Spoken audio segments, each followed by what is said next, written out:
Thrilled to welcome to the stage Adam Waszczak from 605 Media. 605, awesome customer that is solving for really big problems across measurement and attribution in linear television. I think you'll be super impressed with what 605 is built and where they're headed. So without further ado, Adam, welcome to the stage. Thank you. Okay, and thank you again to Databricks for coordinating and hosting this event. This has been an amazing opportunity. I'm very excited to be here to represent 605, to tell you all our story, and especially about Databricks and how it's furthered our business and powered our products. So in this talk, I will begin by introducing 605. Our mission is to take linear TV, so traditional pay TV service, and make it as relevant and actionable of a platform as modern digital media is. So I'll outline some of our services, one of which is an attribution product that allows clients to measure the effectiveness of their TV ad campaigns through a self-service user interface. And I'll especially talk about how Databricks has both enabled that product and also allowed us to accelerate it in terms of time of delivering results to the client from what used to take days or more than a week to get those results in the client's hands to being of order minutes. So it's been a great benefit. So introducing myself, my name is Adam Waszczak. I'm a Vice President of Data Science at 605. My team provides a couple different key responsibilities to the company. So the first is that we are responsible for methods for projecting viewership and ad impressions data nationally in such a way that removes bias that may be present from missing data or just non-representative data. And the second thing that my team tends to do is use machine learning to cleanse and just monitor our data sets to ensure that they meet the long-standing industry expectations for quality that our clients expect. So more broadly at 605, we are a measurement and attribution company. Our core mission, as I've already said, is to take linear TV and make it as actionable and relevant to advertisers and all of our clients as any kind of modern streaming or online platform. We are an independent company. We were founded about 6 years ago. I've been with the company since the beginning. We are based here in New York City. We have offices in California and in Dublin, Ireland, and we're a little over 100 people headcount. Our clients include both the buy and sell side of advertising. And so that will include like programmers, content publishers, direct brands, and agencies as well. So I've mentioned measurement and attribution, but at 605 we recognize that that is just a part of a larger media lifecycle. And that media lifecycle also notably includes planning and optimization of your ad campaigns. So whether you're going through that life cycle for the first time or the 100th time, attribution is a key component to get right because that's where the effectiveness and efficiency of your ad dollars can really shine. So at 605, we have several always-on data feeds, which bring in primarily second-by-second TV viewing data. And so these are event records. This isn't like the video data itself. This is structured data telling us this device was watching this content from this time to this time. We have such data for about 40 million devices, covering about 30 million unique households in the United States. About half of that viewing data comes from first-party cable companies, and they send us basically their set-top box viewing. And that can include live viewing, time-shifted viewing, which could be like DVR or on-demand playback. The other half of the viewing data comes from smart TVs, and this is a type of technology called automated content recognition. And so how that works is it can really detect the content of whatever is being shown on the screen on the vendor side, and then they'll be sending us the events very similar to what the cable providers would be sending us. The only difference is this smart TV data will include things like streaming. It will include over-the-air antenna viewing as well as other things that aren't TV, like video games or what have you. And then finally, through privacy-compliant third parties, most notably Experian in our case, we do get deterministically matched demographic and household data for the vast majority of those viewing devices. So in terms of our product offerings, there's two I'm going to talk about. So the first one is called Platform. And platform is basically a very low latency computation engine or tool to deliver audience metrics via an API. And these metrics would include like ratings, reach, frequency, impressions, dimensioned by whatever you would want to look at. So network, time of day, things like that. Or if you have custom audiences that you could bring into the product ecosystem, you'd also be able to look within those custom audiences. So the second product is called Impact, and that is the attribution service that I'm going to talk about. And so Impact, you can basically think of as an add-on to platform. It uses the same underlying query engine. Specifically for the case of attribution, it's pulling lists of households that saw whatever the client's ad campaign was, and doing so very fast, and then feeding that list of households through additional processing, which does include Databricks, and what I'll go into in some more detail. The other thing I will mention is that Impact is where we bring in additional data feeds that quantify outcomes. So this could be whatever the advertising is trying to promote. So it could be tune in to a show. If our client is a network, it could be tune into a new season of their show. If it's a product purchase, we would be bringing in CPG purchase data. Locations for visits to stores, those are all included as outcomes that surface through this Impact product.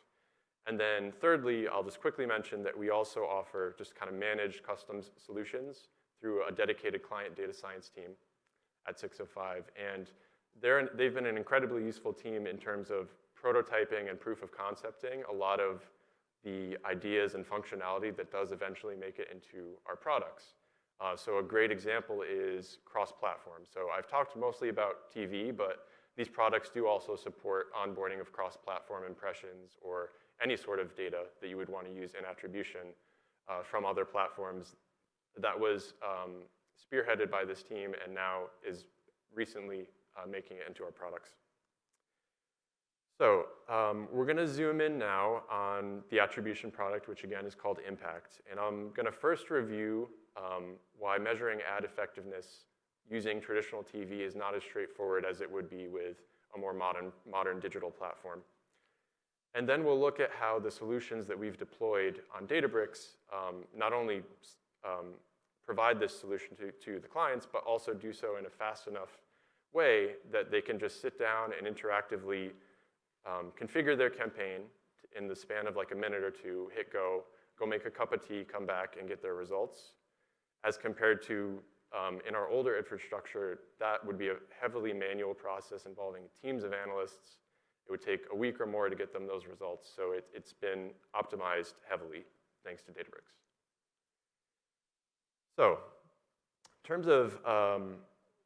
in terms of linear TV, as most of you probably know, it's been around for almost 100 years. It's very difficult to get ads to specific households. There is the notion of a target population, either by demographics or in more modern terms, we would have exact lists of households. But at the end of the day, you're putting ads on a platform that you can't control who is watching at that time or whether they will actually receive an ad. And so this has certain problems. So now, before going into that, addressable TV is, of course, a thing. I have to mention that. It's a mature technology that advertisers have been using, but it doesn't have anywhere near the share of volume in either spending or actual ad spots compared to traditional linear TV. And so, for example, in 2021, over $60 billion were still spent nationally on regular conventional TV ads and not any sort of addressable type of buy. And so over the nearly 100 years that this type of thing has been going on with TV, advertisers have really refined and evolved how they buy these campaigns and how they execute them in such a way that they're trying to hit their target audiences, optimize return on their spend, and as a result, in what you get at the end of the day is huge overlaps and correlations between who actually ends up seeing an ad on TV and who would or maybe would not have done that behavior that the ad is promoting, regardless of seeing the ad in the first place. So the point being, it's very hard to do causal analysis with linear TV because you have far less control over the precision of delivering the ads. Ideally, using a more modern technology, you would just conduct an experiment. You do a randomized controlled trial. But we don't really have that flexibility with linear TV. Which brings me to this little cartoon I've included. So you got the control group and the out of control group. And aside from the just like play on words, it's actually very on point to the discussion we're having here. So take the out of control group. They're crazy. Are they crazy because they've been hammered with the same ad over and over again? Or were they crazy to begin with? Are they just inherently crazy people? And are they useful as a target for some product for crazy people because of that's how they are? So put differently, we're trying to untangle cause and effect. What comes first, the ad or the behavior? Correlation versus cause. There's so many cliches that you could throw at this, but I think the point gets across when the control group and the out of control group are different. We want to remove that complication and understand, do the ads make a difference, yes or no? The client wants to know if their money has been spent well. So there's pretty vast literature on how to do this sort of thing, both in media and outside. Whenever you have data that wasn't collected cleanly in an experiment and you want to try to extract causal learnings from that, you have to kind of work with the data very specifically. Two approaches that we've implemented that I have numbered here on Databricks are kind of used in conjunction, and both of them are optimized for speed, hence the reliance on GPUs. GPUs, just to fully make sure everyone's on the same page, graphics processing units, just a special type of hardware that gives us like Pixar movies and video games and stuff like that. So a portion of the cloud instances that Databricks and the underlying cloud provider, in our case AWS, offer have these GPUs attached to them. And you pay a little bit more, but you get 5 to 10 times speed up on the exact same algorithms running the exact same code as a result. So the first such algorithm is you're really just vanilla XGBoost. It's not deep learning. It's just a supervised learning function that you would find in like chapter 1 of any data science textbook. It's used in the product. It's used in Databricks. And it's optimized. It's tailored to be lean, fast, and provide the results in as short a time as possible. The second algorithm is nearest neighbor matching. So in both of these algorithms, we're trying to account for the differences in propensity to be exposed. So the reason why we're modeling ad exposure propensity with XGBoost is because we want to find the patterns in who was likely to see an ad and who was likely not to see an ad. Now, I should reiterate that we actually know at the end of the day deterministically who did or didn't see the ads. That's the deterministic nature of the data that we have. But we can supplement that knowledge with this more kind of smoothed out descriptive model of we're basically reverse engineering the ads that were the ad target audiences that were bought for the ad campaigns. So with nearest neighbor matching, we take for every household that saw an ad, we want to find the most similar in every measurable dimension household in our data that didn't see an ad. And so that's kind of like a micro experiment. You have who was treated and who was not treated, one-on-one. And then you could do that for every single exposed household in our set, and you've basically carved out a control group from what was initially this larger population that may have looked very different from those who saw ads. So we're carving out this control group, and the algorithm we're using is just an open source one, Facebook AI similarity search, which is also able to use the GPUs and do this search very fast. So all in all, the report that the user goes in, configures, hits run, takes about 20 minutes, of which 10 minutes or so of which is less, 10 minutes or so of which is spent in the Databricks phase. Everything else is computing the metrics. So I have to always include an architecture diagram. Everyone does. Put as many logos as you can. And actually, I had an earlier version of this which had logos on all the left-hand side, and our lawyer was like, you can't put people's trademarks. So I had to cut a bunch out, but I can still name who they are. So on the left-hand side, we have all our vendor feeds. So Spectrum and Frontier are the two cable providers. And so Spectrum is a huge one, 150, I think, markets out of the 210 US markets they have a presence in. It makes up a little bit more than half our data. Spectrum and Charter. Spectrum is the service that Charter offers for cable. And then Frontier is a much smaller one, but they cover different markets. And so we're able to bring in additional coverage geographically with them. Then I mentioned the smart TV. So smart TV data comes from a company called Inscape, which specifically sources the viewing from Vizio-branded TVs. We have a bunch of auxiliary data sets, basically what's called scheduled data. So because it's linear TV, like there exists a list of what aired on what networks at what time, and also what ads aired on what networks at what time. And by pulling that in, we can basically figure out which households and devices saw what content and what ads. And then we also have the demographic data and then outcome data sets. So this would be like visits location. This would be website pixel visits or purchase data for CPG. And then at the bottom of the list on the left-hand side, I've put Conviva. So there was a recently put out press release where we're partnering with Conviva to start bringing in more at scale this cross-platform data. So video ad impressions from streaming to be able to feed through the same pipes. So we're very excited about that, and I put a little under construction thing there. So in the middle of the diagram, you have 605.